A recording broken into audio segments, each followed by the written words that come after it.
Bonjour, Eva Corja. Hello, everybody. Eimear Burke here. Welcome to another Fireside Chat. And this is Fireside Chat 108. So good evening, good morning, good afternoon, or if you're listening to a recording of this Fireside Chat. So as I always do, I will begin with a prayer for peace. Gomara Shiakon ar fud na crinne. Gomara Shiakon in our jaili agus in our jirha. Gunairi lin ar cuid garmacha. Gamid buichas div, je chuvdaga is spirit quivdaga. May peace prevail on earth. May peace prevail in our homes and in our countries. May our missions be accomplished. We thank you, guardian spirits and guardian deities. For peace. As the fever of day calms towards twilight, may all that is strained in us come to ease. We pray for all who suffered violence today. May an unexpected serenity surprise them. For those who risk their lives each day for peace, may their hearts glimpse providence at the heart of history. That those who make riches from violence and war might hear in their dreams the cry of the lost. That we might see through our fear of each other a new vision to heal our fatal attraction to aggression. That those who enjoy the privilege of peace might not forget their tormented brothers and sisters. That the wolf might lie down with the lamb, that our swords be beaten into plowshares, and no hurt or harm be done anywhere along the Holy Mountain, with thanks to John O'Donoghue. So it's lovely to see you. Hello from Suffolk, West Cornwall. Quick week. Yes, absolutely. Time is really, really flying. Greetings from sunny northern Arapaho, eastern Shoshone Territory, Wyoming. It's very dull and damp and not cold, not just damp in Ireland here. Eagle River, Alaska. Okay, Norfolk, hi Linda. That's Australia. South Wales, Hertfordshire, Crouch End, Finland. Lovely to see you. Portugal, that's wonderful. A mild London. Yes, you're lucky. South Wales, Winchester again. Brilliant. Just wonderful to see you all. Mild Cheshire. Okay, what is mild here? Just wet and damp, which can often feel cold. Wonderful. So, hi, Gunter from Switzerland, Washington. Brilliant. I see somebody saying, how lovely to see familiar names. Absolutely, it is lovely to see familiar names. So you're all welcome back. And for newcomers, you're also welcome. Sweden is here. Wonderful. That's brilliant. So well done, Scandinavia. So there's Finland and Sweden here today. Brilliant. Arizona, LA County, Kinsale. Lovely. Prince Edward Island. Wonderful. Slough. Brilliant. California, wonderful. Drowning in LA County. Okay, I hope that's not a bad drowning. I hope you're getting plenty of the water you need. Bay Area, California, wonderful. So we are going across the Atlantic this evening, and let me introduce my guest, Ben Stimson. Ben, you are very, very welcome. Diolch yn fawr iawn am siarad â mi, Eimear. Thank you for speaking with me today. You're very tough. So you can speak Welsh and I'll speak Irish.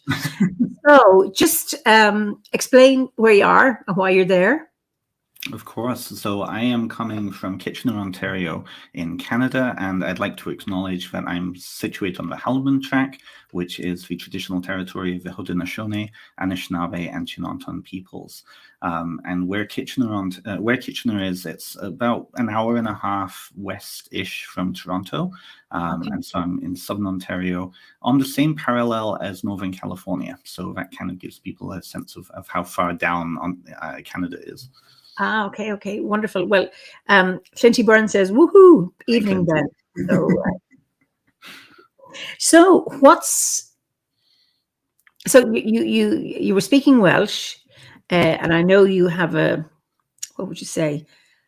indefinable accent, simply because it seems to be, not that it's accentless, it's that you seem to have many accents. So I don't know where I'm from half the time, and if there are Welsh speakers in the chat, I need to clear something up and say Dwi'n siarad Cymraeg, dwi'n dysgu Cymraeg. I'm learning Welsh, and so I'm trying. I am trying, but I don't want to misrepresent myself. So yeah, my accent is kind of all over the place. You're probably hearing some of the Canadian accent in there. Those who are from North Wales, where I'm originally from, will be picking up the North Welsh. And those of you who are in Northern England, you might be picking up a little bit of Yorkshire and Lancashire. That's where my parents are from. So okay. I'm from half the time. So what brought you to Ontario then? I tried to make a joke of this. I was too little to run away, but the reality is I immigrated as a kid. So I was old enough that I retained my accent and memories of the UK, but I was 8.5 when I came over. So, and that I think will come into our conversation throughout today. Yeah. But Liz Hill says accentful rather than accentless. That's lovely. Accentful, yes. Well, I'm full of something. That's one thing I'll say about myself. Brilliant. So before we go on to you again, people have been asking me, is this the Bardo Wheat and Druid tartan? It is, and it just arrived today. So I had Billy Stewart and Kate Mollison on a few weeks ago talking about the Bardo Wheat and Druid tartan. So it's actually arrived, and it feels, I've got the woven one, and it is so soft. I get itchy with wool, and this is just beautiful, just lovely to wear. Oh, it looks really warm too. Yes, it is, and very, very light. So one of those magical things about certain wools that are warm and cool at the same time, a bit like silk. So anyway, enough of this. So tell us what it's like being a Druid in Ontario. Or yeah. And maybe, I don't know, I want to know what brought you to Druidry, but I don't know which. Of course, yeah. Well, the next hour of our conversation in answering that. It's a very strange thing. It's a very strange thing. Where I'm situated, where I actually grew up, which is a town about 2 hours north from here, we're right on a boundary between, well, literally my life is liminal space. All of my pieces of my life is liminal space. But where we are, we're on the boundary of two biomes. So I'm in the kind of, I can't think what it's exactly called, but the Eastern Woodlands biome. And then about an hour and a half north, 2 hours from us, you're getting into the Boreal Forest biome, which is the kind of the pan hemisphere biome that stretches right around into Asia, into northern Scandinavia, and like northern Scotland is part of that biome. So you get a very diverse group of trees and flora where I'm at. And then when you go an hour north, it starts to suddenly change. You're getting a lot more evergreen trees. The land starts to change. And so it feels very liminal where I am at. And we're also surrounded by all of the Great Lakes.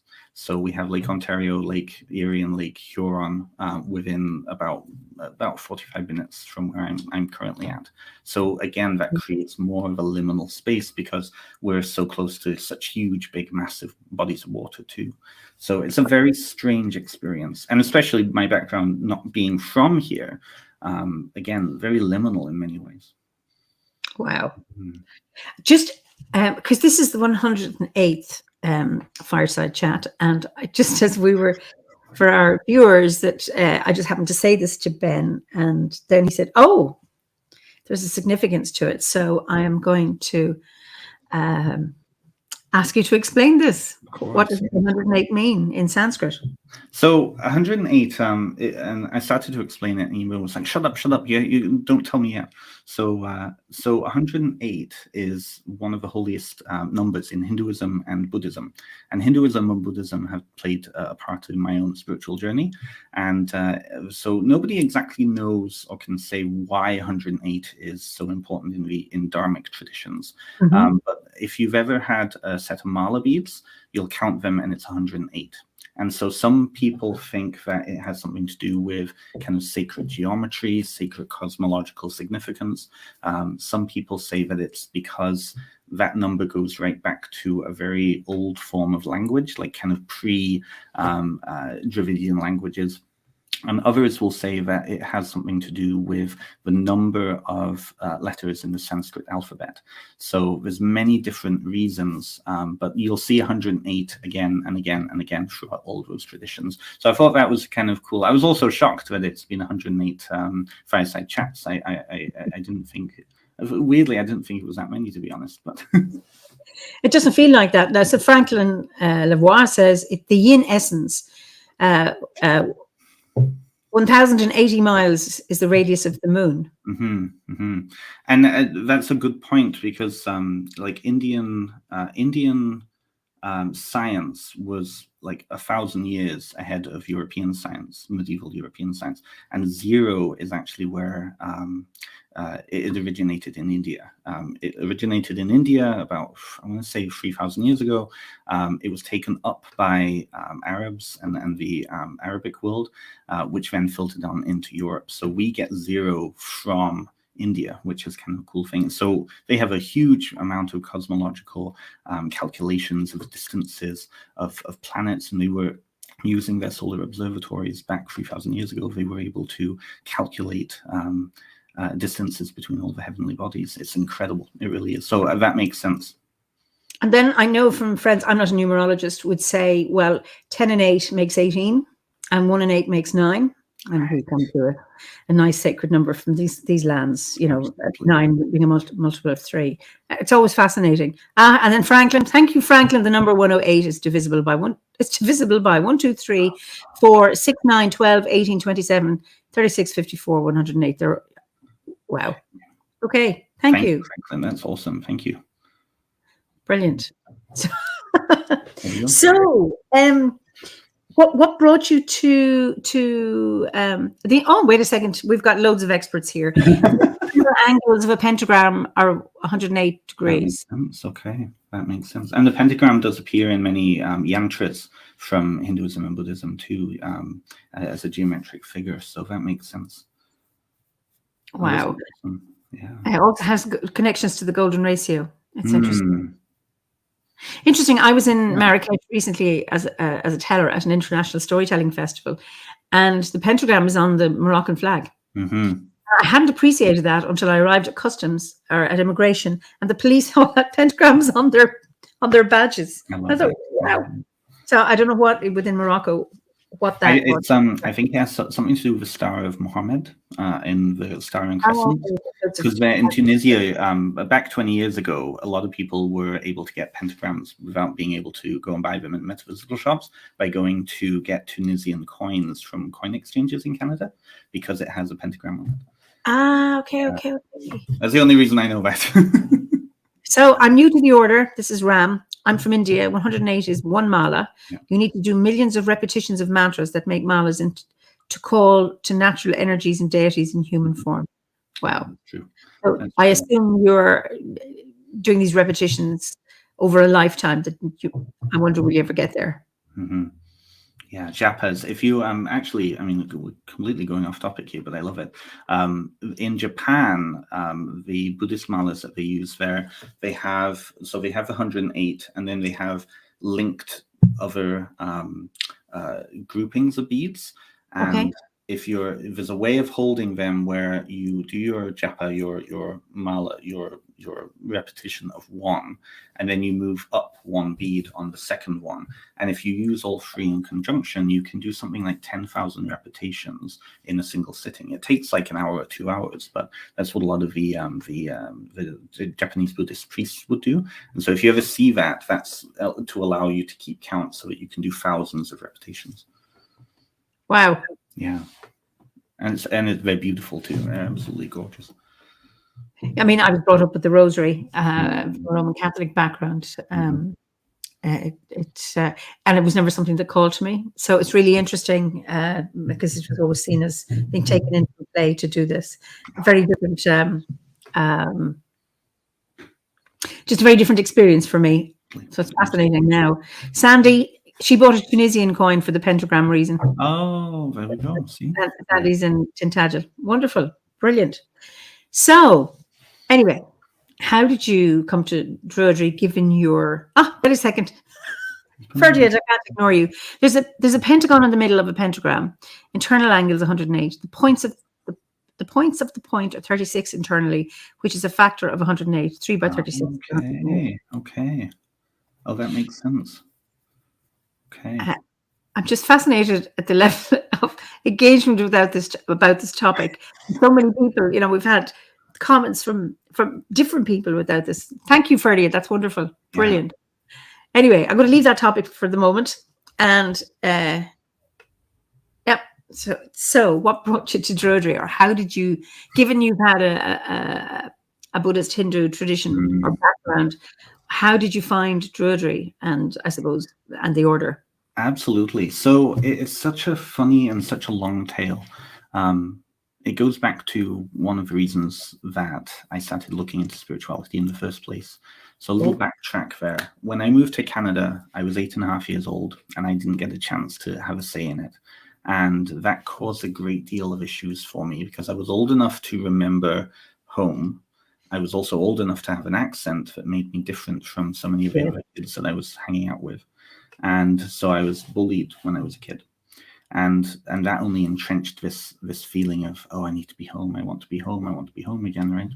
So I think it was when I was about 13 years old, my introduction to paganism, I saw the Mists of Avalon for the first time. And suddenly, I'd grown up with the BBC. I'd grown up with British television. I knew King Arthur, and in North Wales, where I'm from originally, I'm from a little tiny place called Cerwis, which is close to Holywell. So right on about a half hour, 45 minutes down the A5 from the English border. My parents are English. I'm Welsh. So I always saw dual identity there.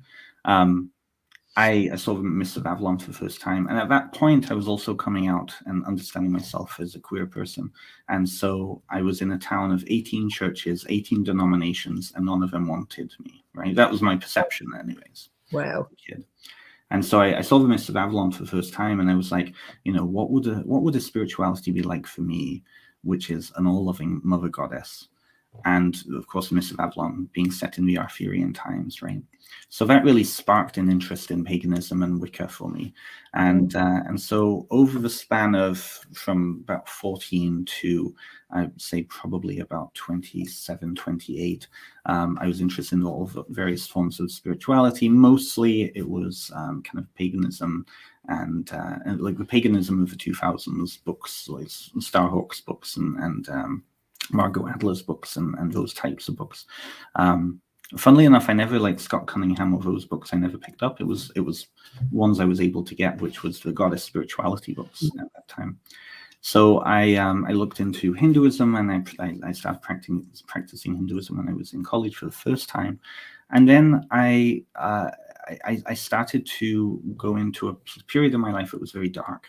And I ended up deferring school. I left school just as I was almost finished. And that was a devastating thing for me. But I had a lot going on. I was very, very busy. And at that point, and this is something that was amazing, one of the best things in my life, but also one of the worst things in my life, I had a chance to move home to work in Eastbourne, just outside of Eastbourne, at a place called Hurstmonceux Castle, which is... I've seen that. I've been on their website. It's amazing. It's beautiful. And for me, being a 21-year-old, well, God, how old was I then? Sometime. It was when I was in my early 20s, 2010. To be able to go home after 15 years and work and also spend time over there for, I think I was over there for about 5 months all in all. It was incredible. And then I came back to Canada. You know the word you used. You said home. You used the word home. That even after, I don't know how old you are now, 2010 you were 20, so I can't do the sums. So you're mature, and to think that you spent, almost, yes, with 30 odd years, or can I count? I can't remember, forgive me, maybe early 30 years, and Wales is still home. And Wales was still home, yeah. Well, so we came over in 1995, so it's 15 years. So, but it was one of those, I'd always considered over there home. I'd never felt connected here. And so that's why it was difficult for me to say what it's like being a Druid in Ontario, because, it's a place that I'm in, but it's not home, So I came back, and I was overwhelmed, and I was deathly homesick, and so I started to plan. Okay, well, I want to go home. I want to move home. Now I've actually spent time over there again, reacquainting myself over there. And like when I was working over there, we went to places like Canterbury Cathedral. We went to London every weekend. Then I went up north and spent a month with my sister. My older sister still lives over there, and so I was like taking the train to Llandudno, and I went going up the Great Orme, spending time in Snowdonia. It was incredible. And then I came over here, and it felt the homesickness really got me. Right? Okay. Yeah. So I went into a very dark period in my life. I deferred. I moved in with my parents for a few years, and I started to it was a very dark period. So I started to rebuild my life after that period. I don't want to say it was a mental breakdown. That's a little dramatic, but it was depression. It was depression. And so in 2015, I started reacquainting myself with the pagan community in Ontario here. And I also started to be connected with Lukumi Santeria, which is an Afro-Cuban tradition. When you had Trav Hunter on a few months ago, he spoke about voodoo. So voodoo and Lukumi are sister traditions from different islands, but they're sister traditions. Sister movements, okay. I became involved with that, and one of the major pieces out of all of that movement was I started trying to save my BSW that I've been working on. I transferred, and I started training in psychotherapy to try and reclaim all of that. Part of it was I didn't really want to be a social worker. I really wanted to do counseling. That's really what I wanted to do. There's a lot of pieces, a lot of moving pieces to this whole thing. But eventually what happened was I met the right people. I came into the orbit of the right people. Lukumi, one of the biggest pieces is ancestral work. And so I started working and connecting with my ancestors, which was a weird process in itself, being over here and all of my ancestors literally being over there. And so then I wanted to reconnect with my roots, my spiritual roots, which is the Celtic, which is the spirituality of the UK. And so I started looking into it. And it's funny, I came across Druidcast, and at that point, I had about a 2-hour commute to get to class for my psychotherapy. We were talking about podcasts before, you and I. And so I started listening to Druidcast. And so I just went through and started from episode 1 and went through. And the more I listened, the more I heard, the more I loved it. And it's funny because some of the people who I was interacting with in Kitchener here are connected with the Sisterhood of Avalon. Of course, Phil and Drew, all of that crowd, and of course, a lot of the people that Dave was talking to on Druidcast know all of those people. And it's funny because Dave actually came over to Kitchener in around that time, and I didn't know this yet, but he came to do a concert in Kitchener with my friend Tiffany, who eventually went on to become my supervisor in psychotherapy. So a weird collaboration of stuff all came, and now I'm here talking to you. It's interesting. There are a number of people who left their home when they were very young and have never regarded it as the new place. Julie says, we moved to America with our young family in 1997. I was there for 17 years, but now we're back in England. America was never home. And Gloria, I know that feeling well. We left Germany and I was 5, but luckily I was able to fly back every summer to be with my family. I do still, however, consider Southern Germany is my other home. And then Poppy, wow, I was 7 when my family moved to the US and I returned to Crete after 15 years. I understand all your feelings. So it's really, really interesting that, and Julie says that pull for home led her to Druidry too. So it's really interesting when, as children, because we don't have agency, parents make decisions for us for whatever reason. But it's great as an adult to be able to say, okay, I can do something about this. And this is the thing. I'm putting into motion now, moving back to the UK next July. So I've now got to the point in my professional career and kind of my educational career, because I went back and I restarted my BA just to get it finished. And I'm reorganizing that to be focused on classics and medieval studies and religious studies and the things I really should have been doing back when I was 20 and not social work. Yeah. Okay. Wonderful. And Poppy, it's comforting to know that others have been through similar experiences. All the years I thought I was the only one. That's why these conversations are really interesting, because you get that universality of experience, that you meet somebody who's had a similar story, and that can be really, really helpful to people who think they're the only one. So, so you're going to then set up as a counsellor in psychotherapist in I am, yes. So this has been part of the plan. I did my psychotherapy education in Toronto, and it kind of tied perfectly with the Druidry, because a lot of the modalities that were being taught, it was transpersonal, it was Jungian, a lot of narrative therapy, a lot of focus on sacred story. Some of the other groups that I was part of, I was involved with a group called Tribal Hearth, which used Joseph Campbell's story, monomyth, as a ritual basis. So a lot of focus on story. And that, in essence, brought back to my own story, to focus on my own story. So I've actually, as of last week, I am now a part of the British Association of Counselling and Psychotherapy. And so over the next year, my goal is to build a clientele in the UK, so that I can move and it not be disruptive. It's been very good that way. Mm-hmm. Well, congratulations. Thank you. So, I mean, in addition to, so you joined the order through podcast. I take it that's how you found out about. Okay. And when you went into that dark place, have there been times in your life that Druidry has helped you and supported you, or what brought you out of that dark place? Absolutely. A lot of by the time I came to Druidry, I was already on the route out of that dark place. So in 2015, I started actually getting out, and I'd been working with my parents. They own a small business over here, so I'd been working for them and living at home. And then in 2015, when I started to really reinvigorate my spirituality, I started to kind of branch out. But it was Druidry that really gave me a lot of the understanding and the exercises that would allow me to focus on my own story. You had asked me like yesterday when we first met, if I had written any poetry or anything like that.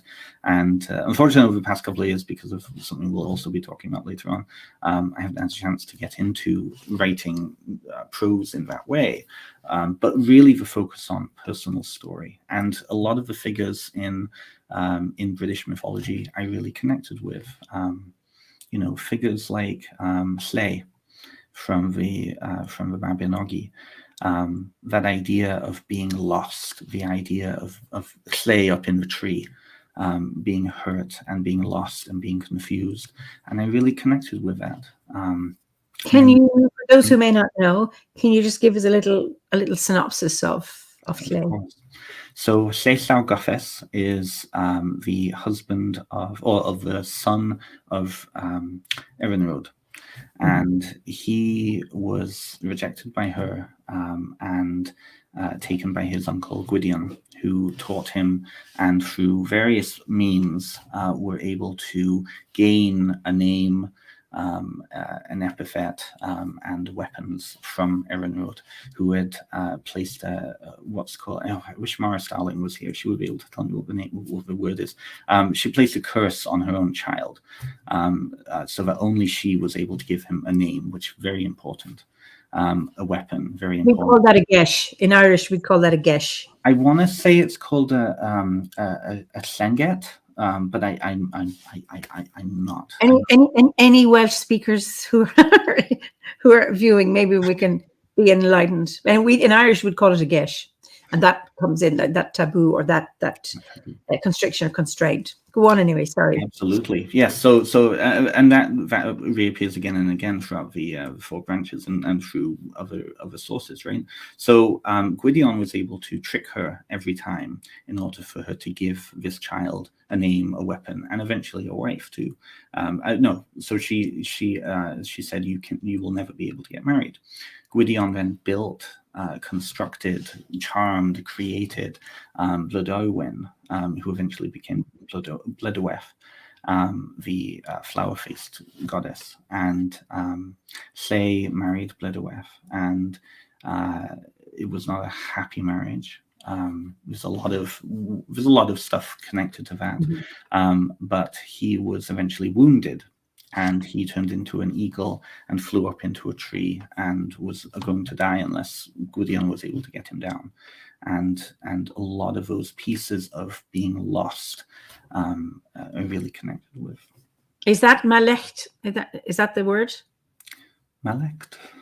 No, that's somebody. Brian puts that up. I don't know if that meant your. Oh, I see. No, Malecht sounds like Gaelic to me. Well, actually, Malacht is a curse in Irish. Okay. But that's what I wondered. Okay. Anyway, sorry to cut across you there. Oh no, it's okay. And so those reconnecting with these figures that I could also take ownership of, not ownership in direct power over, but around that time I was connected and I was involved very heavily with Santeria Lukumi, and it's a whole culture in itself. It's for those who don't know what it is. It's the Afro-Cuban version of the Yoruba Nigerian traditional religion, worshipping and working with the Orishas. So my godfather, it was a kind of a family structure. My godfather was a priest of Oshun, and a lot of the pieces around that were very much based in Afro-Cuban Yoruba culture. And as a white person in those traditions, I had to be very not careful, because it was all welcoming, but I had to be very conscious that I was still not a part of that community, unless you initiate it, right? So I was really yearning for something that connected me with my ancestral connection, my ancestral story, and a lot of the work in that was ancestral work. And so my ancestors, of course, were all in the UK and in Ireland, right? So how do I then connect with ancestors when I'm not there, and I'm also working with spirits that are not connected to my ancestors either? What do I do with that? So Druidry really helped to fit that piece there. That was mine. My similar story. I worked with a medicine woman from the US and Tanzania, and had initiations, and it was wonderful. But I could get the nature connect, but it wasn't for my own landscape until I discovered Druidry. So I can understand the same frustrations. But it's great that you were able to find it. Absolutely, and it's an ongoing process too. I don't regret my time with those other traditions. They fed a different part of my soul, but a big part of my soul is in the misty landscape of literally where parts of my body were created, right? So it's... And I think it's good to look at all of this, because they can provide doorways or keys, or oases, or resting stops in your path on the road to discover a place for yourself. Absolutely. Right? And then there's always elements that have things in common. Oh, completely. Well, and this is what I really came to understand. So Lukumi really equipped me with an understanding of the spirit world. And some of the experiences, I don't feel comfortable talking too much about them, particularly right now, but some of my experiences really underscored for me that many of the spirits and the beings that we're connecting with through our spiritual traditions on this level are all connected and all know of each other up there. And there is definitely an idea in Afro-Cuban and Caribbean traditions, a spiritism, that they're all working with each other to push people where they need to be. And I really did think that my time with Lukumi was to give me the healing that I needed. Yep. In order to then present me back to being in the best place I could be, both psychologically and spiritually, to then connect again with my home, Yeah. I see Gabriella says, perhaps creating stories without pain in them would lead to a world without pain. I don't agree. I think we grow through pain. I'm not suggesting we go looking for it, but and then so Nimi says, I find sometimes seeing the trials in a myth can help me to heal and progress. Yeah. Liz says pain is a teacher, neither good nor bad. Mm-hmm. I think it's yeah. I mean, I think if everything is sweet, there's no reason to move. There's no need to get up in the morning. You know that pain actually is a good motivator. It's like you can wave a flag. Mm-hmm. We have a word, and people have heard this before. A word in Irish called dush, which means a prize or a reward. Mm. It also means trial and sorrow, so that you have about looking for the prize or the gift in pain and in trial.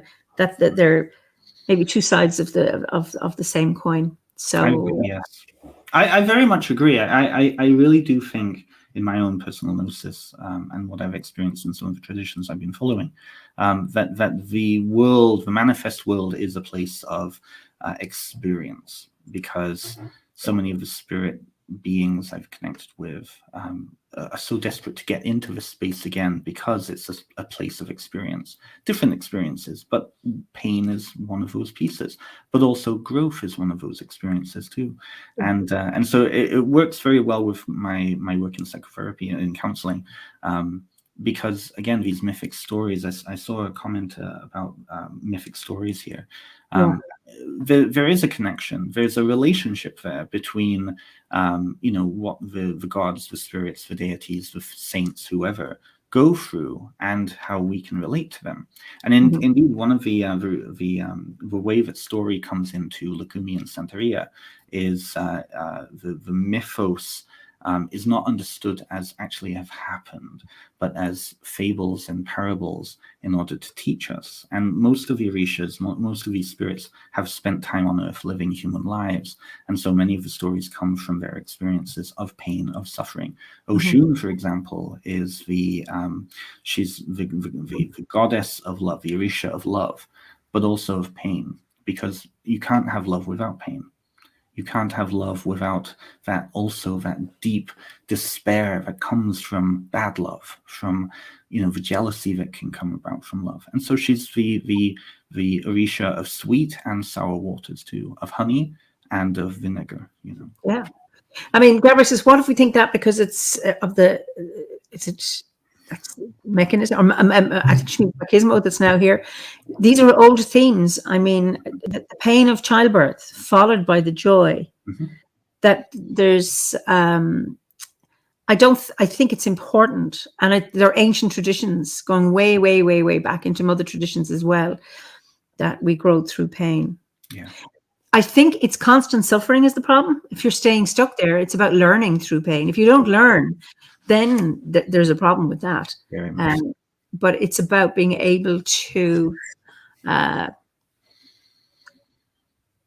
does it hurt the seed when it germinates? It may do if something is bursting. I don't know. Can you gain wisdom through physical pain or just psychological pain? Hannah asked that question. Well, I know I used to work with women who were 5 years post breast cancer, who were working as volunteers, supporting women with breast cancer. And so during their training, I was asking them, was there anything they learned from their cancer? And they said it was a gift. Yes.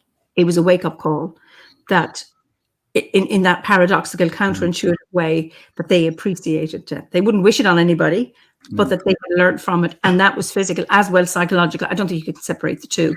I was going to say, I don't think you can separate the two. I think it depends on how you respond or react, but sometimes going through that trauma will develop you, and that doesn't mean that it had to have happened, but we are all products of everything we've been through, and depending on kind of how we react or respond to something that's happened to us and that journey of getting to that place, I think it depends. And it all comes back to story too. As a fellow therapist, you probably work with narrative as well. You understand, like we work with these narratives with clients, and when a client is sat in front of us and the core belief underneath is either a healthy or unhealthy one, creating the narrative that somebody is living their life through and with, and what they're able to connect with or not connect with, it's very telling, and that will perpetuate issues in their life, right? Yeah.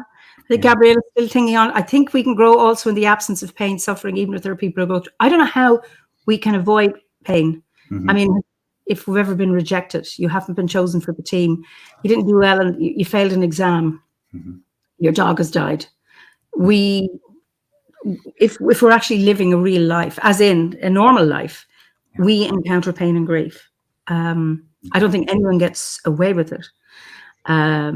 So that teaches us, and I think that can really, really help us because we cannot avoid it. We cannot avoid life events that causes sadness. So. I mean, I wouldn't, the type of traumas that I've dealt with in my life, and I'll be honest with you, like moving to Canada was one of the worst things that happened to me, because it was one of the first times in my life that major control had been taken away from me, and I felt like I was being punished for something. And when I came to Canada, I was being bullied for being different. Yep. For being an immigrant kid, for having an accent, for being a little different, because I also have a learning disability, for being gay, for being witch, for all of these various things. Every single time, that entrenched in me the idea that I don't have power. And unfortunately, what that did was it created this narrative in my head that I don't have any control in my life. So because of that, I was hands off. And I unfortunately hurt people in my life, very close people in my life, because I was trying to gain a sense of control and power in my life, right? And that messed me up until just recently, only a couple of years ago, that I started to put that into perspective and change that narrative. Because if I was able to hurt somebody that was very close to me, that meant that I actually did have power, and that meant I had responsibility. And if I have responsibility, then I get to change the narrative. I get to work. I can have a hand in my own life, right? Yeah.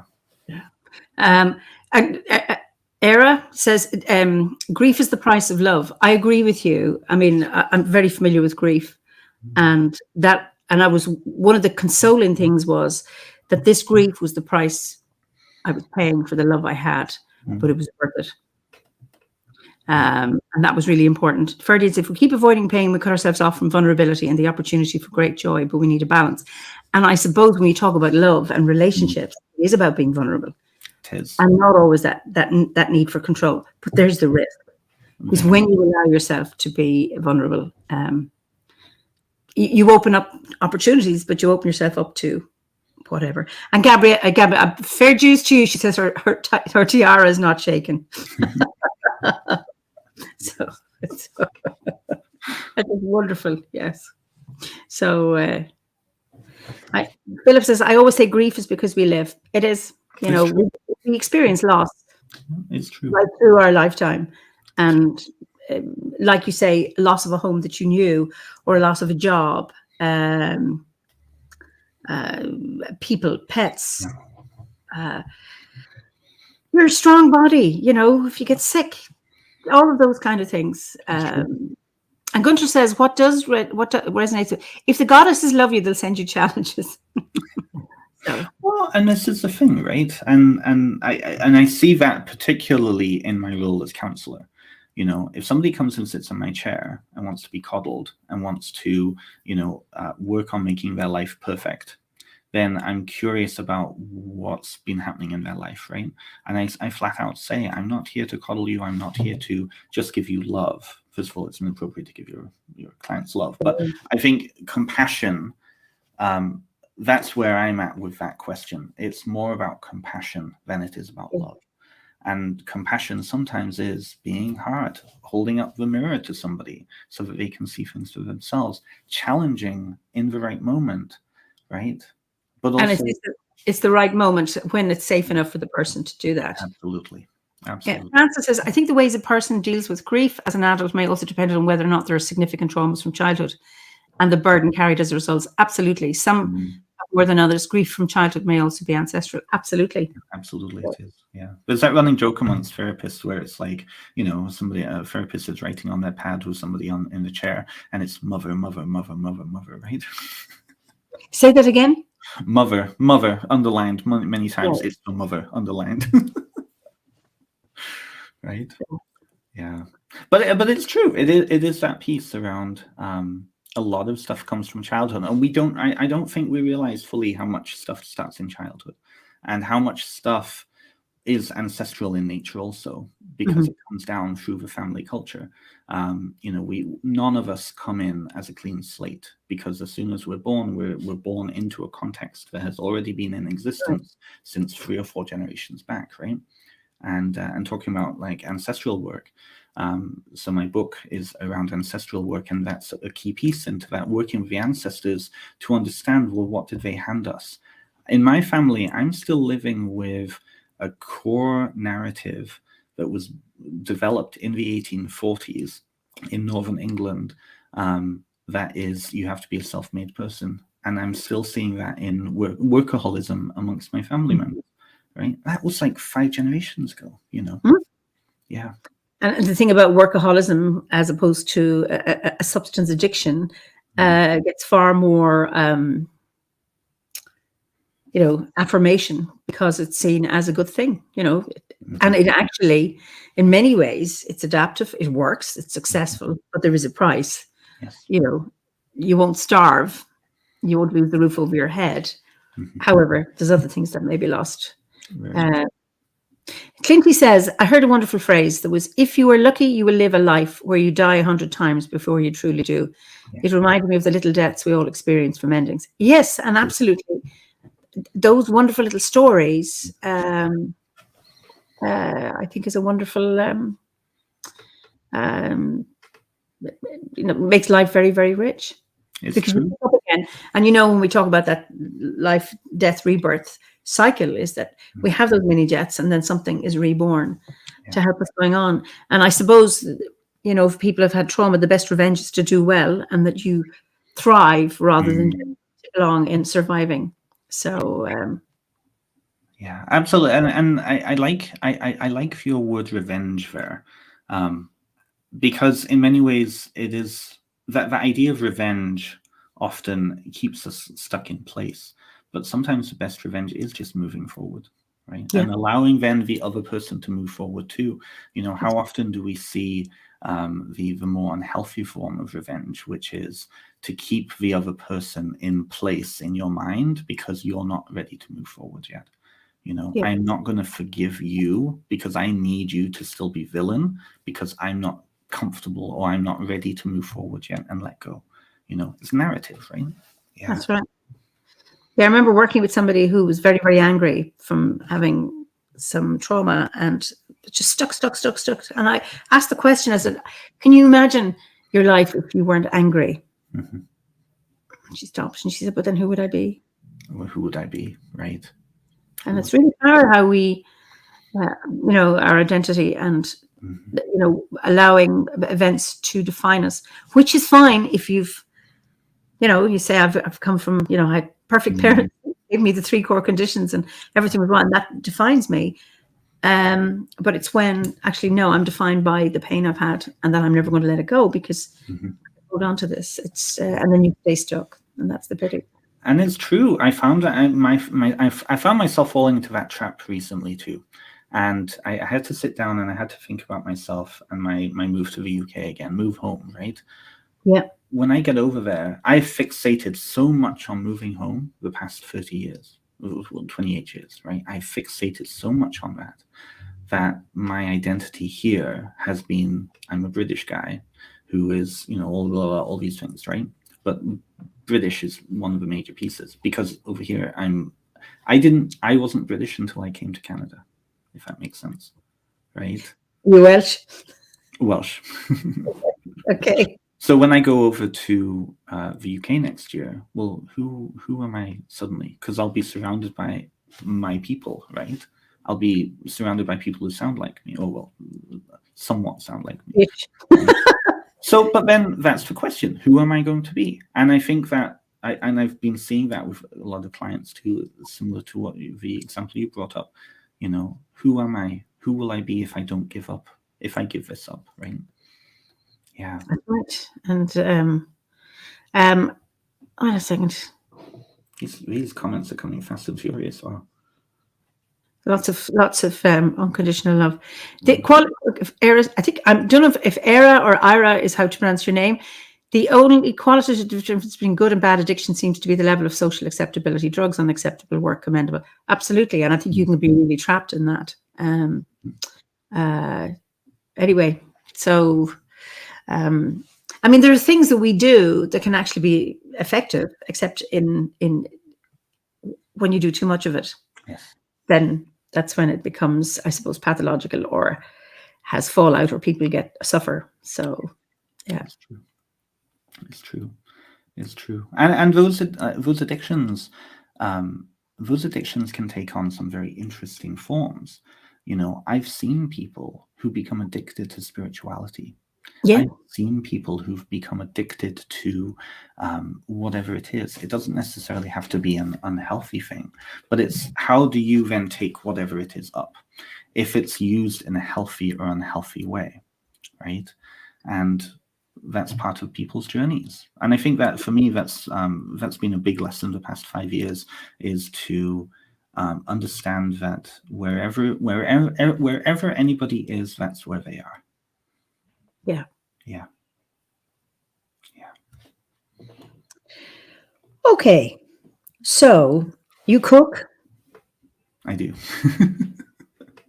So I know you cook up stories. We'll come back to those in a minute. So on the physical plane, what do you cook? I don't know why I have this down. So yeah, because you asked me yesterday, like, so what do you do? Do you do anything? Like, so I said, Yeah. I cook. You know, I like cooking. I like cooking. It's not a huge part of my life, except that I do enjoy cooking. But I make a mean fried rice, which is pretty good. Okay, brilliant. Yeah.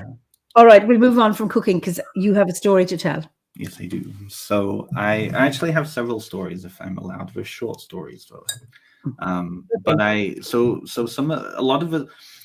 Somebody was asking about the book. So I'll put a link in later on when I'm coming up. It's available in September. It's all on ancestor veneration. And that's really a lot of the work I've been doing the past couple of years. Most of my writing has been academic or on this 80,000 word behemoth. But every so often I am able to get back into my creativity. And a lot of the little stories that I've been writing, they tend to focus on kind of what I'm going through in any given moment, right? That's really how the Arwen comes through. A lot of my druid work with stories is around narrative and around delivering and that relationship as a storyteller, but as a story creator, every so often something will just come through and it just needs to be given birth. And that's how I see story creation, as giving birth, right? So I have 2 stories and then a little part of a ritual that I'm building for myself for next year when I go home. You'll see kind of the inspiration, who is Khalil Gibran. I really love his style of writing and his way of reading. So I have 2 little stories and then a little tiny paragraph. And I think I'll start with this one here. Okay, there we go. Get it over. Now, those of you who have been on the OBOD Facebook group, you may recognize some of these if you've interacted with me. But for those of you who are new, I hope you enjoy this. So this one is called The Man. It was on the 15th day of the month of Javaran, that special day set aside for prostrations towards the east and celebrations marking the victory of Mahasatyan the Quick over Kalrajit the Proud, that a lone figure appeared in the town. He came from the north, that dark and brooding direction of death and cold. He was robed in hopelessness. He walked upon shoes of fear. He refreshed himself in tears of despair and ate only the fruits of ineptitude. None would dare speak with him, but he would speak to all. None would dare approach him, though he cast his gaze on everybody. The people whispered to each other as the man hobbled through the streets, shooing their children inside and closing their doors. Finally, as the scorching sun was on high in the sky, and while shading beneath a yew tree, a child did approach the figure. "Mother says you are a bad man," said the child. "Your mother has known many bad men," he replied. "Father says you'd steal all our dreams. remarked the child. Your father lost his dreams many years ago, said the man. My brother says you make him sad. Sadness is a constant companion to your brother, the man replied. There was a slight pause, and the man looked at the child and asked, What do you see? And the child shrugged. Just a man. And with that, they picked themselves up off the ground and skipped away, on to the next adventure. The man smiled to himself, and picking himself up, he moved on to the next town. Okay. So the second is, I got this image of a monk in the forest, and this story popped into my head. The monk and the Lord's son. Once, long ago, there lived a monk cloistered in a hermitage in a forest a few hours' walk from a majestic castle.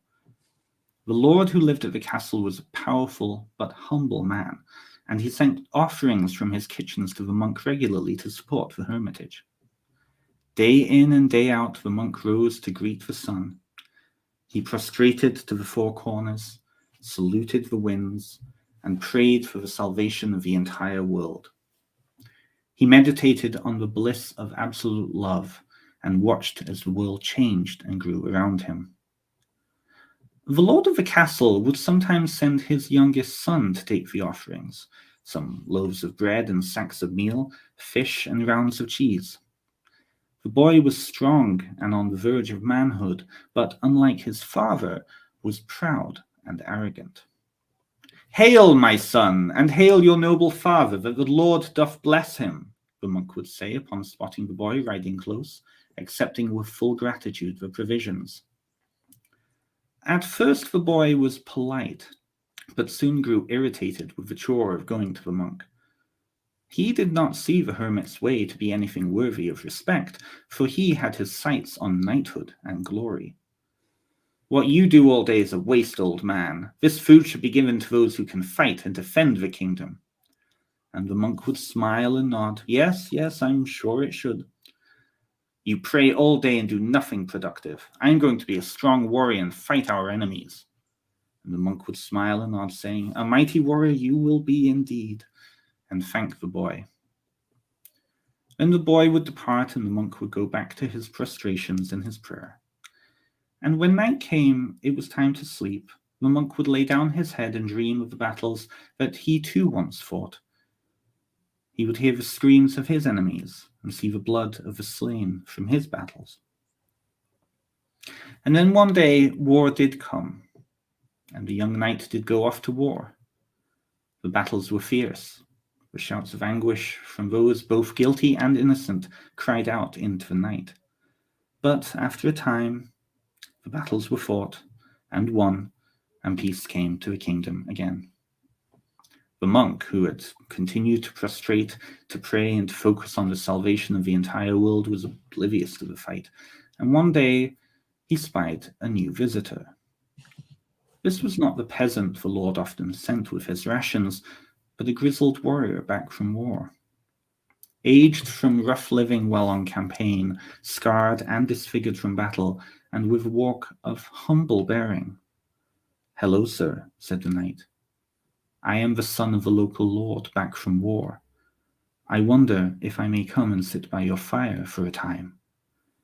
And from that time onwards, there were 2 monks. Wow. That's and lovely. then, so the last little piece I'd like to share is part of a ritual that I'm crafting for myself for next year when I go home, and how how inspiration tends to come to me is, some people see it in dreams, some people get just inspired to sit down and write.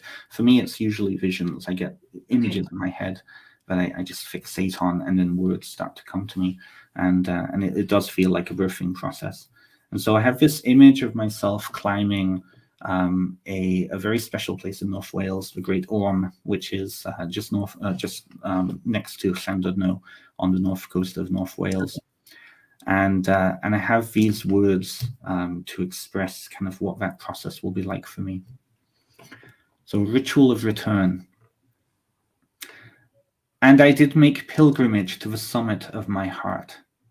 And there, surrounded by friends new and old, did I bow down to the altar of potential. Here I am, I declare. Here you have always been, is the reply. And taking up the hammer of destiny, I do forge my future. And taking up the flute of creation, do I make the music of my heart. And the song of my soul mingles with the song of the land, and I know I am home.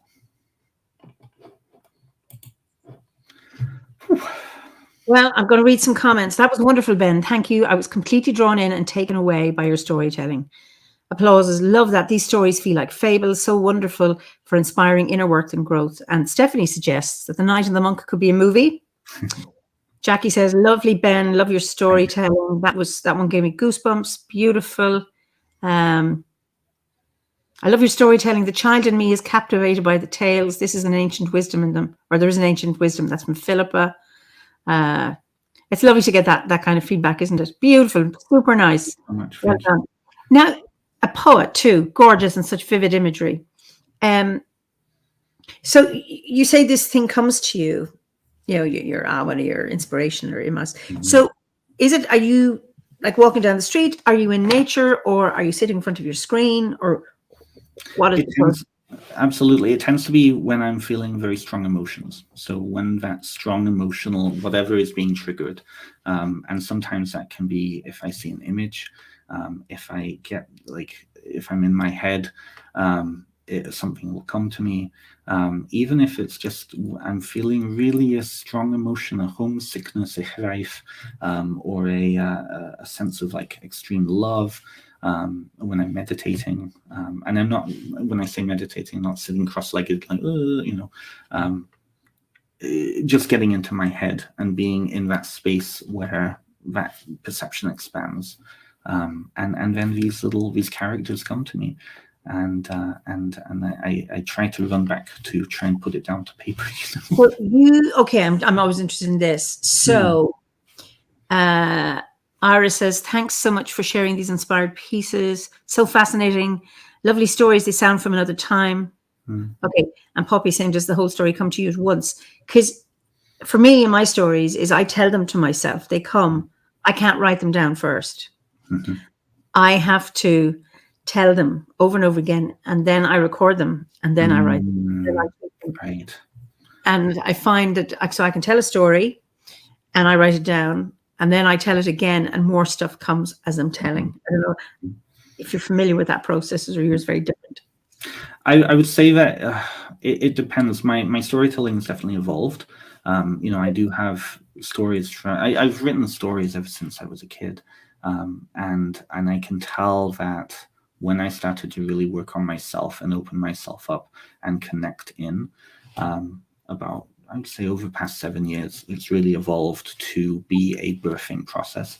One of the major kind of figures in my understanding of myself as a storyteller is a gentleman named Brian Walsh, who is a storyteller in Ontario here, and a very prolific storyteller.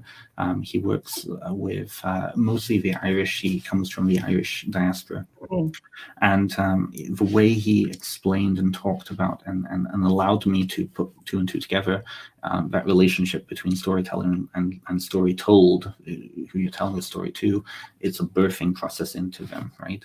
So I something happens where it downloads, but the more I've worked on myself and the clearer that relationship has taken place. Usually it's the image first, and then I'm scrambling to find the right words to express it. So the feeling lingers there, the image lingers there, and so then I'm using this language and this style that I've developed in order to then translate it. And sometimes it does feel like I have it, then sometimes it doesn't. Sometimes I'll come back to it and it'll be like, no, that word isn't really what it is. And so I'll change it, but it's always in there, just waiting to be translated.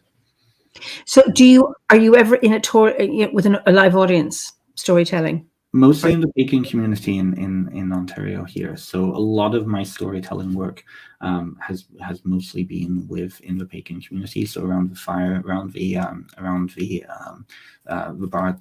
bardic circle. I do want to get into telling story and having that relationship with live audience. I have actually done some work online. So a couple of years ago, during the pandemic, I was offering storytelling through my YouTube channel and as live events. Something I developed was an interesting 40-minute meditation using ASMR as a technique to The Old Woman in the Woods, which is one of the Brothers Grimm's fairy tales, as an experiential for listeners. So really placing them into the story, written in such a way. But of course, clarity. And this is another big thing about my story too. I was born with dyspraxia, which caused me to not be able to speak when I was a kid. And so when I was in North Wales, I went through extensive speech therapy with a woman, a Welsh woman, whose accent is where I got my accent from. And so being able to clearly express through storytelling has been a journey for me. So even to be able to, talk about it here is a huge thing for me. Mm-hmm. Wow. Lots of moving pieces, Eimear. There's so many pieces to my life. I don't even know who I am half the time. Well, it's interesting because of the pandemic. A lot of storytelling has gone online, and they've continued, because I'm involved in a number of storytelling circles online and meeting, some every week, some once a month, to if you're interested in any links, I can give them to you. That where you tell a 5-minute story or 10-minute story, and it's just lovely. And so I was in Marrakesh. It was an international storytelling festival, so there were, I think, 87 tellers from all over the world: Canada, South America, Europe, Asia, Africa. And it was just magical to see, and lots of Moroccan storytellers. It was there's been a long tradition of storytelling in the main square in Marrakesh, and it began to die down. So there were campaigns to get intangible World Heritage status for storytelling in the main square, and they did. Wow. So the kind of the square for storytelling has been reclaimed. But it's just wonderful to have tellers from all over the world, plus local Moroccan tellers telling together. And we had a 50-hour telethon, broke the world record. Unfortunately, it wasn't observed by the record people, but it did look amazing. So I'm actually on the Facebook page for the Guild of Storytelling for the UK, and I was seeing some of the other storytellers that were there posting pictures. And it's funny because every so often you would appear in one of the background. It was like, oh, I know them. You're in there, yeah. So it was amazing. Yeah, it was great. It was just brilliant. Yeah. Tracy says, I've always been able to write, and my bardic training is bringing stories to me prolifically. What I need to develop is your ease at sharing them aloud confidently as you do. That's hard for me. Tracy, I spent 7 years in the bardic grade. I know this is maybe it's directed at Ben. For my own story, I wasn't a bard. Like Howard, my husband, he was spitting out poetry all the time, and I felt I'm not a bard. I was doing over-80 things. And then I'd handed in my Druid review, and I was at a gathering of shamans, and I started telling stories. So it wasn't until I had finished my bardic grade that I started telling stories, which is really interesting. And then in my Ove grade, I took up the harp. So it's you do it by just doing it. Just start in a safe place to tell your story. It happens with practice and with nice people who are interested in your stories, who can listen. Because it's very, very hard to tell a story if you haven't got good listeners around you. It really, really needs good listeners. So. And I find that if you have the emotional connection to the story, for me at least, that really makes a difference between me just reciting text and me telling a story. If I didn't have the same emotional connection, like the two stories I just told, I know what it's like to be clothed in hopelessness. I know what it's like to walk on eggshells of fear. I know what it's like to be shunned by people in my community. I know what that's like. So to that image of the man coming, and then the innocence of youth, that unbridled by unbridled by ego, unbridled by bias, to be approached like that. I can tell that story and feel it, right? And some of the most amazing storytellers in the world, look at Maya Angelou, right? We don't have an emotional connection to what we're saying. And oftentimes for me, that's an ancestral connection. Then I think that it can be a little stunted. And I think the audience knows that, at least that's been my experience. Yeah. I think so. So Brian says, how can we reach out to you? Do you have a website, Ben? You do. I'm going to put it yes, in. I do, yes. So a brand new website, just came up with it a few weeks ago. It's benstimpson.com. So that's where you can find more about my Ancestral Whispers book that I'm putting out in September. You can learn more about me in general, a little bit about my story, and some of my other offerings too. Brilliant. Oh, thank you, Eimear. So, okay, you Brian, I just wanted that. Brilliant. Oh, Carr-Gomm here. Hi, Philip. Who? Oh, Philip. No. Okay. It's on Philip's YouTube channel. So it's on my YouTube, Philip Obod's, and the Obod Facebook. So this is going out live on 4 different streams. So Philip says, your life experience has given you this ability to create these stories. Absolutely. Absolutely. And let's underline that all of the people listening to this, all of your life experiences are informing your stories. So tell those stories. Clint, I was talking to Clint. Clint's in the comments there. He was on a couple of weeks ago, and he said something amazing yesterday to me, and I want to honor that. He said, you need to tell your story because nobody else will. And it's very true. You need to tell your story. Tell your own story because nobody else will. Yeah, that's absolutely. Yeah. Mm-hmm. So Tracy says, thank you both. I will try and find a receptive, safe space to practice. Absolutely. You know what I do? I tell myself in the mirror. I walk on the roads and I tell my story and I fine tune it. Mm-hmm. And then I have places where I can do it. But I started off in my own home telling stories, and then Brand, somebody said, that's really good. I mean, it's nice to get feedback, and then you start doing it elsewhere. And what is it? Brian says, I'm a member of the 6-Word Story Club. I don't know what that is. Neither do I. It'd be interesting to know what that a story in 6 words. Brilliant. Unless these are, I have no idea. Oh, that'd be cool. Like the Twitter, is it a Twitter story club? Like you're limited to 6? That would be kind of cool. Yeah. I don't know. Is it like a story, like a haiku? Except you've 5 lines in haiku. Is it 5 lines or 3 lines? Oh, I can't remember. And anyway, Clinty says, "Oh, I love you, sugar." That's just a nice. I love you too, Clinty. I love you too. Yeah. Brilliant. So, your book. Mm-hmm. Tell us what it's about. You've made a few references to it, so it's coming out in autumn. That's time. And the title is, what's the title? So the title is Ancestral Whispers, a guide to building ancestral veneration practices. And this has been, again, as I've said, it's been part of my story over the past many years now, and reconnecting with ancestral tradition. And so I started putting together an 8-week course for my psychotherapy clients, and it was around building ancestral veneration. A lot of my clients are in various spiritualities. I work in spiritual counseling, so it's part and parcel of that. And I noticed that a lot of the books out there, not to denigrate them, but a lot of the books out there are either they're connected to one specific tradition, or they are so generalized that for me, they didn't have any substance, right? So for me, what I was seeing was, how do you build ancestral connections without necessarily taking on somebody else's tradition that you don't belong to? But then how do you honor that want and that need to connect in a way that isn't tied to perhaps, previous religious trauma or traditions that you don't belong to anymore because of religious trauma or coming out? So I started playing around with this, and the 8 weeks, I had some amazing people as part of the course. So I started putting that together in 2019. And then the pandemic hit, so I delivered it online. And at the time, my supervisor in town here, my friend Tiffany, who's a Llewellyn author herself,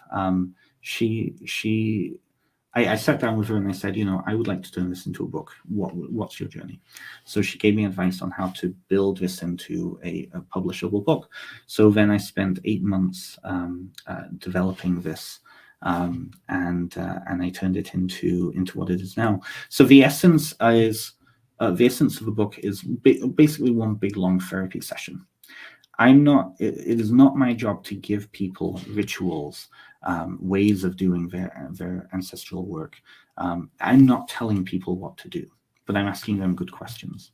So the book is focused, and the first part is around how do we conceptualize ancestors? How do we conceptualize these from your own spiritual background that makes sense for that background, but also can go deeper? Are they archetypal? Are they literal spirits? How do you see, where do you fit into various different worldviews? So I took examples from many different worldwide traditions, and so I'm asking the question, what do you believe? I'm giving you all of these examples. Which ones speak true for how you already see these ancestors? And then we move into the practicalities of a lived ancestral practice. What is the rituals looking like? What is the use of space looking like? How are you connecting with elements here? And also, how are your ancestors connecting with these?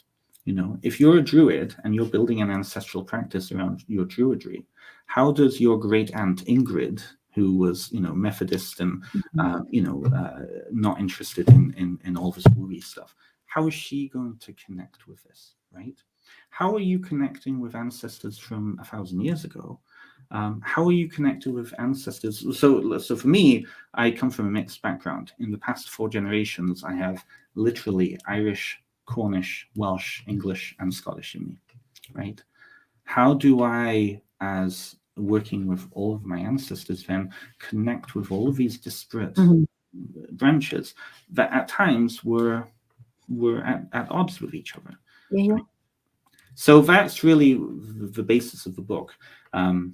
Many journal questions, many good questions, I think. And it's funny because as I was writing the book, asking these questions, I had to sit back and really question myself on these things too. And in the process of writing this book, I actually deepened my relationship with my ancestors too. Brilliant. Jackie, who did the course, that course he offered was so good and gave me a lot of food for thought. And she said she learned a lot in it. So that's wonderful. And Sandy has a question. I love listening to stories filled with genuine emotional experience. I love the title of your new book. Have you considered doing a podcast of your stories and experiences? I actually started doing a podcast a couple of years ago, but it was other people's stories. So I haven't quite gotten to developing anything of mine yet. But there are some podcast episodes out there where I've been a guest. The podcast that I put together was Essence podcast, and I actually had quite a few OBOT people because I was connected. So if you're interested, I had David Bard on there, I had Andrew Anderson on there, Clinty was on there, and a couple of other really cool people. There was only 14 episodes, but I'm going to get back to it. But it was that essence story, the essential story. So I haven't done anything for myself yet. Mainly because I've been so focused writing this book that's coming out. It's a 2-year process. And if any of you are thinking of writing a book, it's absolute hell. I'll tell you now. So,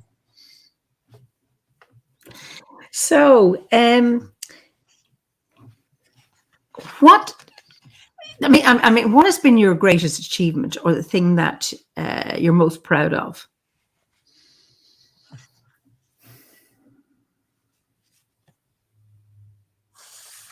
I think it's the life that I'm living right now.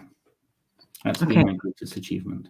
In 2014, I was living at home. I was still in a full-on depression. I was a college dropout, and I was still in so much pain. And I worked very, very, very, very hard to get out of that. And I do believe that there was a spiritual hand in all of that too. but the life that I'm living now, like I'm on the verge of completing my bachelor's. I'm actually exploring master's programs in the UK for next September. I'm moving over there. I retrained in psychotherapy, and I'm somebody who I would have wanted to have been 7 years ago. So I think that's my biggest achievement, and that legacy that I'm building for myself is something that I can be very proud of. I often, when I was in the midst of that depression all those years ago, something I started doing was vlogging online. And I had this sense, because I really hated myself from 10 years before, I had this sense that if I could be the person that in 10 years' time I could be proud of now, maybe I could be proud of the person I didn't like 10 years before. And now I'm getting into that place where I'm really proud of who I was 7 years ago. And I know that in 7 years' time, I'm going to be hella proud of who I am now. Yeah. What a wonderful way of putting it, that, and it's honoring that part of you or the person you were that you didn't like. Because, I mean, I think self-dislike is, it's not unusual. It's not rare. And to be able to honor that part, and that bad part of you that you didn't like is the part that got you to where you are today. Absolutely. You know, the resilience and the wisdom and the determination to push through all that, you know, that dark cloud or whatever you want to describe it, that not nice person did all the work and got you to where you are. So it's so important to honor that other person. And it's just beautiful. Yeah. Yeah, absolutely. And I think that in many ways, when we look at the stories of the gods, for example, I think it's a very similar relationship. You know, if the gods can be proud of us as we are mere mortals, and we can be proud of the gods for the things that they've taught us, then we can find the gods inside ourselves, you know, in a purely psychotherapeutic, archetypal sort of way, right? Yeah. And it just strikes me, I suppose hindsight's great, you know, looking back. Great, yeah. But when we're in this position where we are now and not happy with us now, either the person we are or the situation we're in, and then to be able to say, okay, right now I'm just in a horrible place, but I'm going to trust that in 10 years' time, I'm going to look back and say, wow, you were in a horrible place and you came out of it. Well done. But I think that takes a lot of trust, particularly, and really challenging, particularly when you're in that place where nothing's going right and you're not going right. You know? Absolutely. And I think that also in truth comes back to kind of that experiential piece too. You know, I didn't have enough life experience 10 years ago to be able to put things into perspective. Right. I have life experience now. In 10 years' time, though, is going to be a new experience. You know, the model that I see time through is as a spiral. I come back to the same position, but it's not the same place. So I have that discernment then. But of course, I'm in a different place in my life too, right? And another key piece there, and I'm glad that it came up too, is that trust piece. And you know, I've had some amazing experiences with the concept of weird, of fate, of destiny over the past 7 years, I should say, to the like inexplicable experiences. And you know, we don't have time to go into them all now, but you know, when I said before that there was a spiritual hand in my life, I do believe in. So as a reminder, I actually got this tattooed onto me, and it's the web of weird, that idea of we're all connected, and that, you know, one string moved here will affect other strings in the same way that other people's lives interact us. So that in many ways, Druidry affected me in that way, to see myself as part of a much larger web of experience. And that allows me to have a lot more trust, because being in tune with this now, I get the feeling that something big is happening in my life, and my ego needs to just get out of the way so that I can open the road, right? It's interesting how often we get in our own way. And I'm very familiar with that. But I'm easy spotted in other people. And I'm very encouraging to other people, and yet I can do it myself as well. It's a very, very, very common therapist issue, though, isn't it, really? Oh, yeah. So can you describe, what does the word weird mean to you? Of course, definitely. So weird comes from the Anglo-Saxon. It's connected to Urd, which is the northern, Scandinavian and Germanic way of seeing the web that interconnects everything. So for me in particular, how I've started to feel, well, I haven't started in the past 7 years. I've come to realize the connections in the same way that synchronicity happens, the Jungian idea of synchronicity. So I have responsibility of my life, but my life is also intersected by everybody else, right? And that interconnection also affects my life. So in a way, it comes back to the idea of karma. What I'm putting out will come back to me, but in different ways. I think it's also about being in tune with that feeling of something bigger than myself, getting out of that sense of individuality and moving into interconnectivity, right? And it's not just a psychological understanding. For me, it's an experiential feeling inside my body. In 2016, I had a situation where 7 people came back into my life. All of them men, all of them I had some sort of unfinished business with, and we were all connected emotionally to me through either I had fallen in love with them or they had fallen in love with me, or something it was emotional. And 7 men in 1 year came back into your life. 7 men in the 1 year. Wow. Inexplicable. And in many ways I needed them all to come back into my life, whether it was for me to be healed or for them to be healed. And by the end of that, the absolute love of my life came back into my life, and it was an unrequited love of my life. Oh, and did they stay? No, but that he was in my life for a few years. And I think we were almost like eddies. We were kind of fighting off of each other. We both needed to release each other.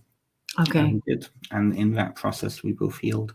But it was inexplicable. Like the weirdest things, like I can't even, like they would, like one popped up randomly on a new friend's Facebook. And I was like, I recognize that name. And I hadn't seen this person in almost 10 years. Another person I met at a random pagan festival, and I hadn't seen them in about 10 years.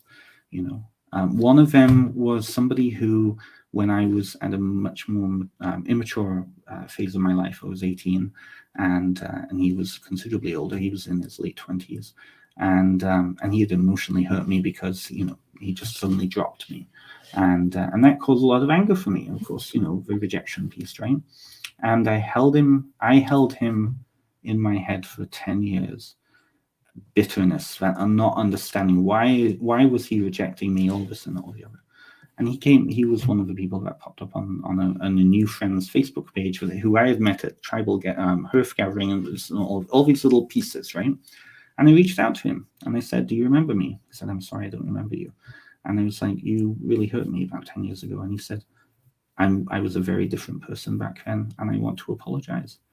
And the bitterness just, and I realized how much I had been holding on to for 10 years.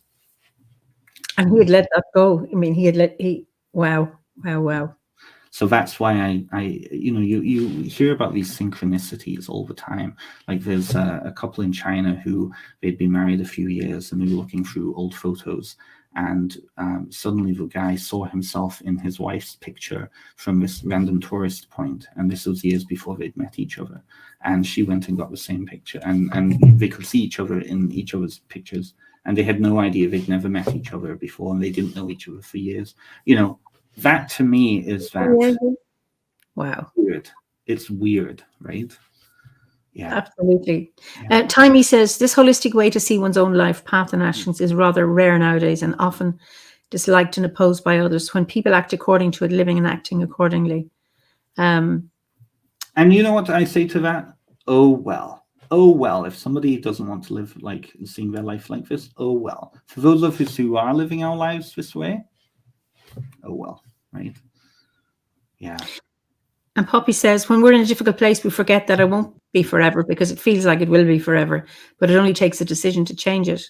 And I agree with you, Poppy. Sometimes the decision is about changing how you think about it. You may be in a difficult position. I remember I had a student who had been in solitary confinement for a year in South Sudan, and he was in a box. He was put in for a month at a time, and it was renewed every month, and he couldn't stand up.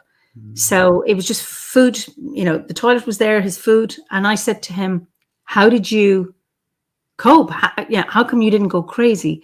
And he said, they took everything from me. They took my freedom. They took absolutely everything. But I had one thing they couldn't take, and that was my mind. And I decided they were not taking it. So even though every other freedom, it was his inner world that they could not take from him.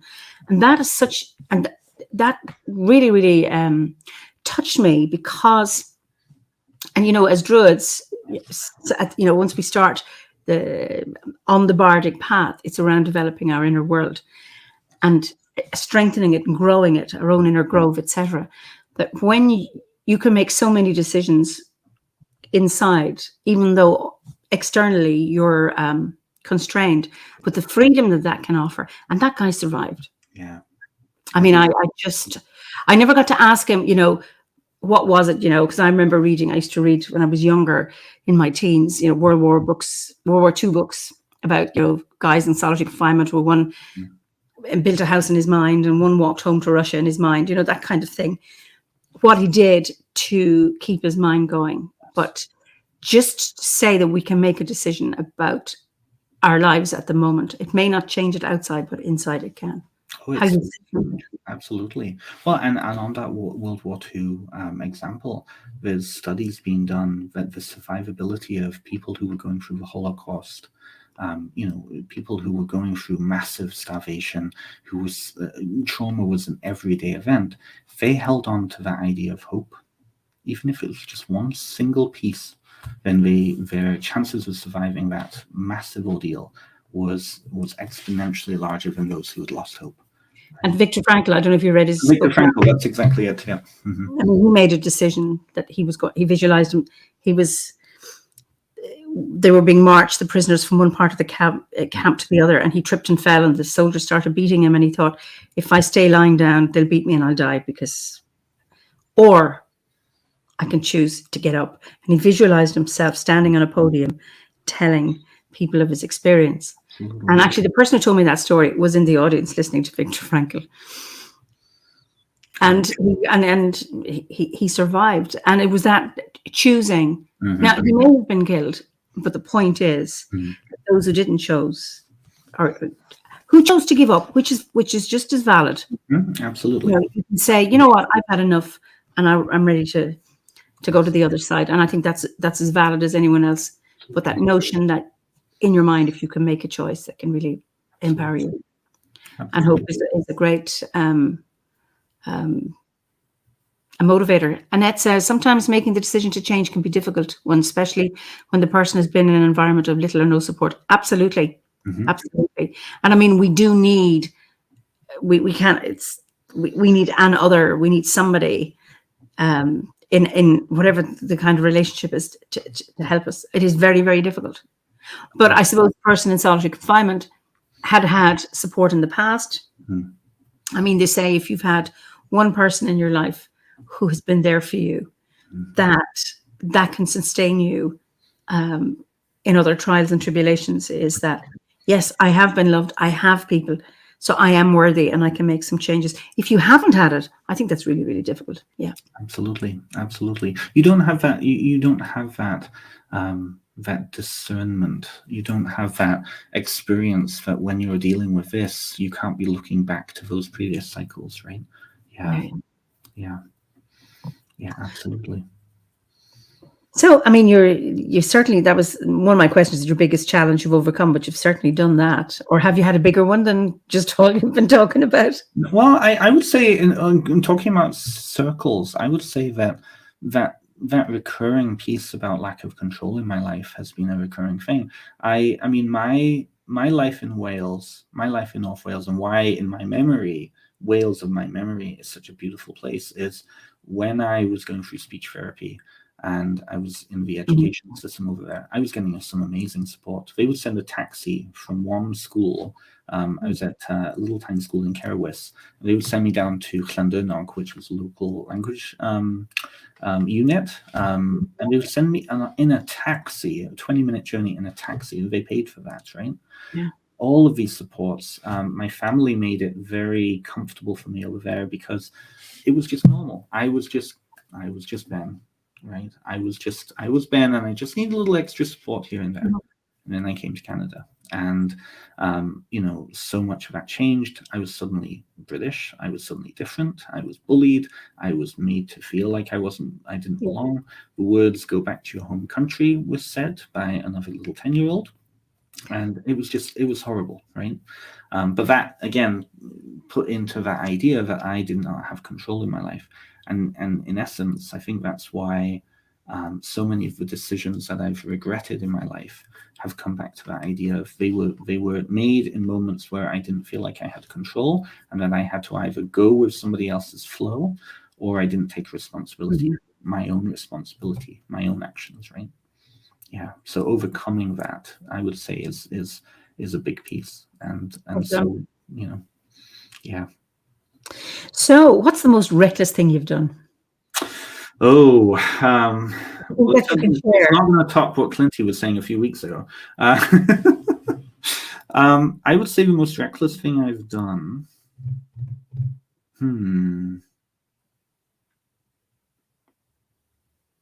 I've done so many reckless things. I can't think of one.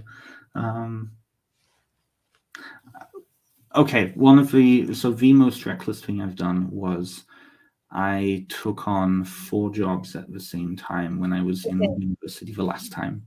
I was working in residence. I took on a TA position. I was working for Student Life, and I also had another job too.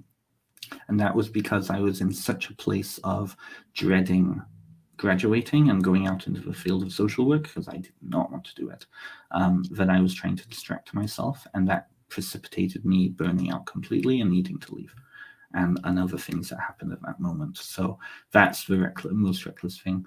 I certainly learned what my threshold was back then. Yeah.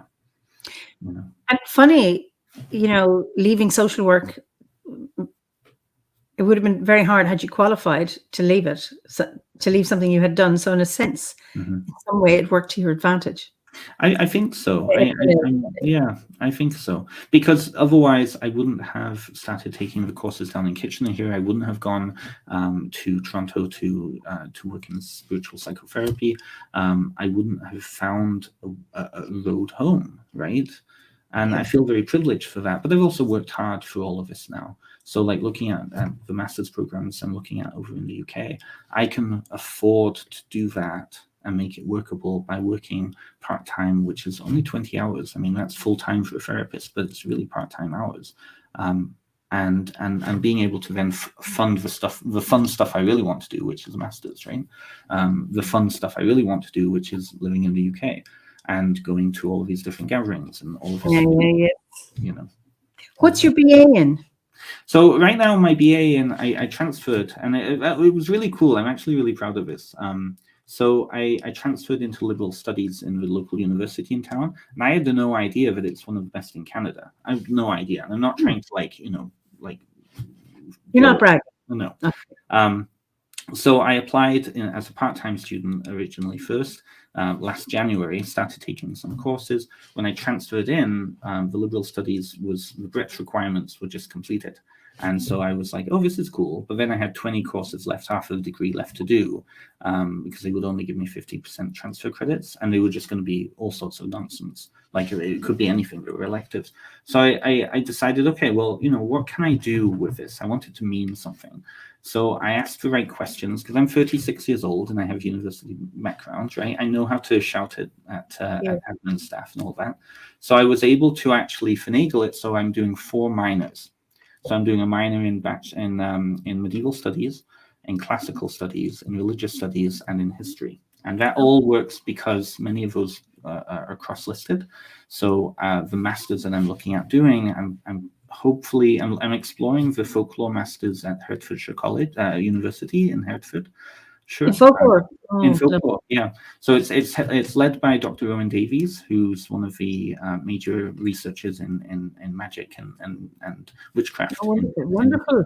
Yeah, but I'm also looking at some others. There's a couple of other cool master's programs going over there, and that really will then focus in on my writing work, because I really want to work and write more in magic and spirituality, and I think those would work very well with each other.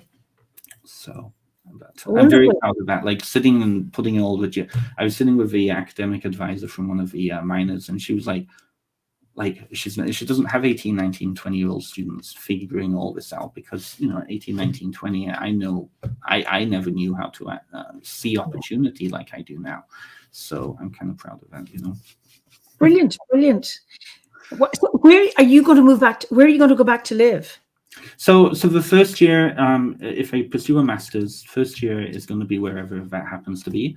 But I've been looking at the Shropshire, the Welsh borders area. Oh, so okay. I'm originally from, my sister works in Wrexham, and I'm from Cerwis area. I don't want to be too far into Wales. I don't like to be remote. I want to be close to Wales so I can go and visit. I'm certainly learning Cymraeg.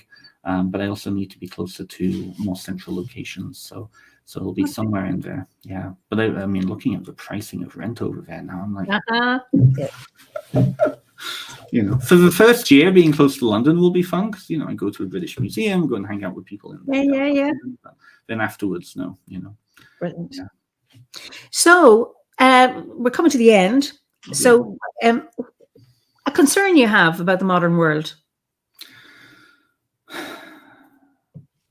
I am very concerned with, and it might sound very specific, but I'm very concerned with AI. I'm very concerned with like ChatGPT. I'm very concerned with the automation of things that make us human, right? Like, if I'm thinking of the Jetsons world, I want to have, things that are going to free up my time. But I don't want to be reading books written by a computer. I don't want to be reading material that's created with something that doesn't have a soul, or a soul that might be very different from my own, right? So I'm very concerned about how that is going to impact us. I'm very concerned with the way that stories are told in our world. Being in North America here, and I'll be honest, one of the reasons I don't want to be close to the United States is because of the way that story is being perverted down there. I'm not going to go into politics, of course, but it is interesting to see how things are evolving in that way. So I'm very concerned about that. I'm concerned about connecting and how we connect with each other, if that makes sense. Yeah. So what gives you hope then? The kids, I'll be honest with you. It's the kids. So when I started going, when I say kids, like people who are younger than me, when I went back to university, I had this idea in my head that, it'll just be 18, 19-year-olds. I was very patronizing, and I own that. I really do need to own that. But I have been so impressed with that generation Z, I think they're now. The ways that they're questioning, the ways that they're taking for granted things, that just going with the flow, and also the way that they are refinding things that I think my generation lost. They're like, you go into a lecture hall and you've got a load of people knitting, and you've got people chatting about literature, and you've got people talking about, like, connecting with each other. Whereas when I was in university, I feel like my generation was ill-equipped to connect with each other in that way, So I'm curious about what they will make the world into. Yeah. Great. So your favorite season and your favorite ceremony on the Wheel of the Year. My final questions. That's a good one. Favorite season is autumn. I love autumn. Absolutely love autumn. I love it's that liminal time, right? And favorite ceremony, I would say again, Samhain. I really love that time of year when the light is just starting to turn and you can feel the chill in the air. I don't like what comes afterwards, but I do like that. Yes. Listen, it's been such a joy talking to Mm. you, Ben. I'll allow you to say goodbye to everybody, and then we look at the comments, because we didn't get, there were so many comments we didn't get to look at. Yes. Thank you, So everybody. Yeah. Okay, so I'll see you on the other side. Thank you. Well, thank you so much for your lovely comments, and I'm sorry we didn't get to deal with all of them, but they're very welcome nonetheless. And then I know people have chats within the chat themselves, which is great. So I look forward to seeing you next week. So good morning, good afternoon, good evening, or again, if it's a recording of this, and slán go fóill. Bye-bye.